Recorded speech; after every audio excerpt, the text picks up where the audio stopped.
only the Mobius strip, but why you chose to use the Mobius strip as a representation of your thesis.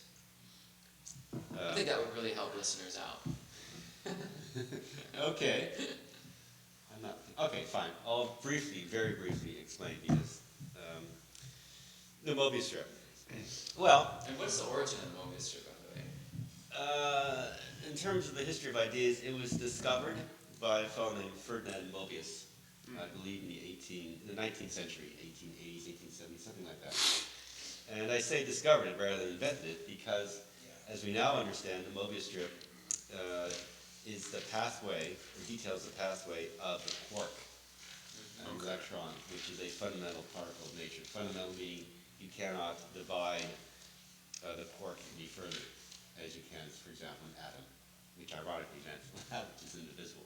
But now we understand that actually the quark and the electron. Anyway, the interaction between the interaction of the quarks comes out of the interaction of the quarks rather come the nucleus of an atom. So a quark that's a subatomic, literally. Now, so I wanted to understand what I felt to be fundamental social processes, fundamental social historical processes.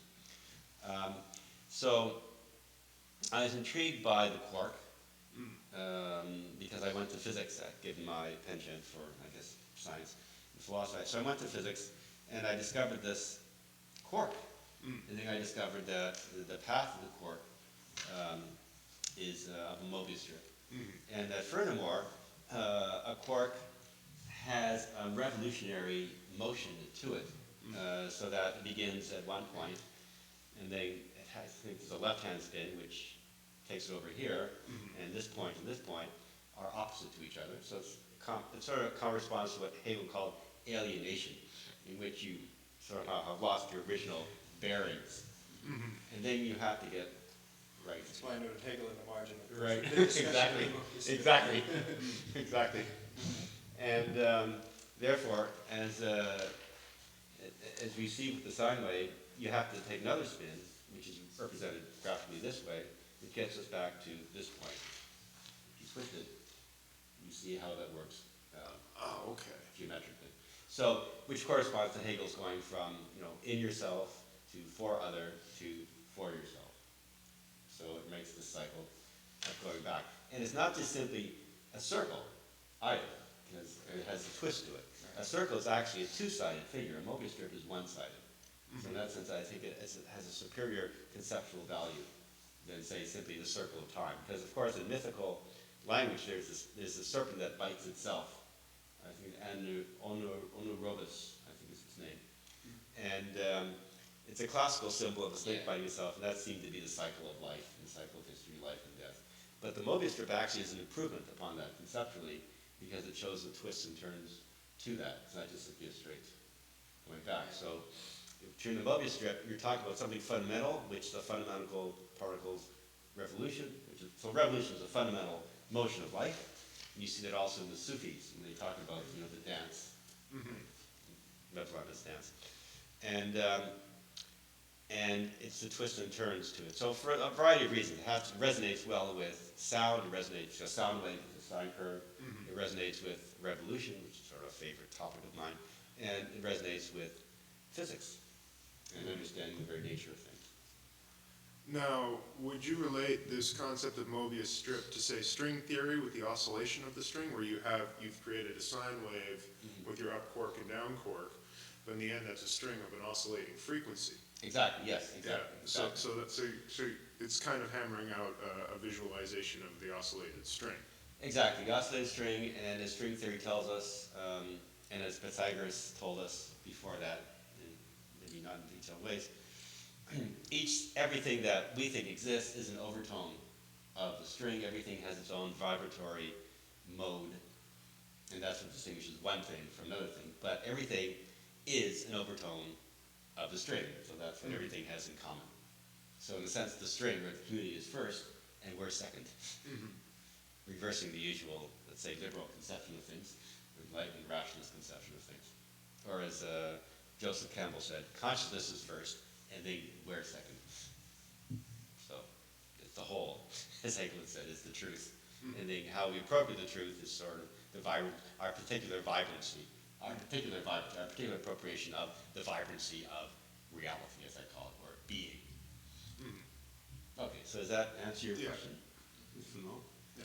Okay, so let's go on. All right, so having said that, let's go on. I don't know if you have any questions about that? No? We're good here. So as Jason has pointed out, I'm referring, Hegel is in there as well, but anyway, it's not here at the moment. I just want to draw your attention to the Indian, not the Indian rather, oh yes it is, the native Indian myth about the spider. Yeah. Right, just to keep that in mind, we're talking about an artistic creation, which has to do with music, musical composition, and also how we compose ourselves in understanding the nothingness of our existence, and understanding the string is first, and how we second the string by being an overtone of it in our particular way. So, okay, so having said that, My favorite part of that legend or that story is that the spider never knew what final form the web would take. right, So it has so much of a leap of faith into the darkness, and that you just spin the web, and what happens, happens. yes, that's right. Yes, that's right. I don't know which one here. Is this one not working Uh, very well? I'm fine here, but you're not, your volume's a little bit low. I'm not well. They're gonna be shaky throughout. I can speak a little bit louder. I don't want people to shout, I want people to feel comfortable. That there's an element of faith. I mean, faith is intrinsic to the quest for knowledge. That's right. I mean, that already puts us, I think, ahead of the Enlightenment rationalists and the deists, who wanted to divide the world, into mind and body here and mind over here, or faith here and, science over there. So I think that's an important point to keep in mind, that it's a matter of faith. Our knowing things, our trying to know things, is actually predicated upon a certain faith. Not having, All knowing must, yeah. that means, which doesn't involve a particular denominational credo. No, it's more of a human phenomenon. Yes, that's right. Guided by wonder, as opposed to knowledge. Knowledge sort of follows wonder and not vice versa. Right. Right. Such good stuff, but the line words are lower. Well, why don't we just, It's knowledge following wonder, which is in a sense of an amazement and openness. Sort of. Yeah, it's so bothersome when it seems like so many people want to have answers, and really, I think it's a root of the human desire for control, right? So much deep down, a lot of our behavior comes from the need for control, and in thinking of things, like that's one of the things that bothers me about politics, contemporary politics. It's almost like, especially in the States, that's where I'm from. Right. You almost see, like in Congress and in the Senate, like they will not pass any legislature that doesn't have like the proof that it will work. And it's like, at what point do you have to try things and see if they'll work? Obviously you don't want to do that on mass scales where you're going to have huge repercussions but life is a trial and error experiment. That's all I'm saying. That's right. And it's like, well, I think there needs to be that recovery of faith in proposal for solutions, for creative solutions, right? You're never going to know if it's going to work until you actually try it. Yeah, you don't want to be reckless, but I mean, That's right. beyond a certain point, you just have to try, Exactly. because you don't. I had meant to ask you the last time, Right. and I didn't. And then as I read through again, I realized that it's not so much a question just of methodology or of personal history or whatever. Right. So what I've wondered about with you before is the way that you see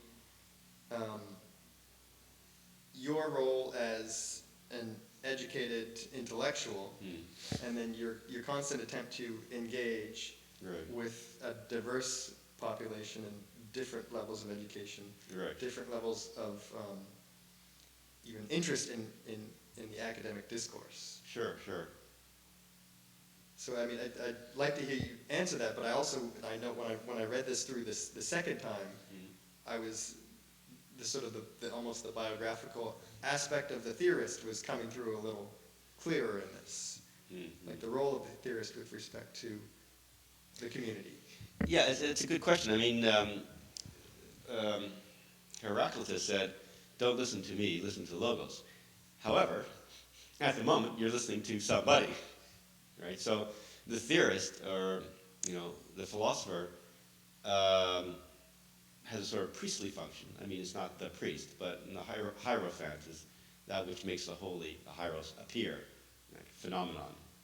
So, but personally, I mean, I tend to see myself as a facilitator and moderator, a channeler of energy, maybe a shaman, more than a priest in that sense, a rationalist shaman, of course, in which you're trying to, that the role of the facilitator is to open up the topic for discussion by trying to remove blockages. So it's not so much a question of saying something which is so utterly and radically new. It's helping fellow members of the community, beginning with his own self, to become aware of what is.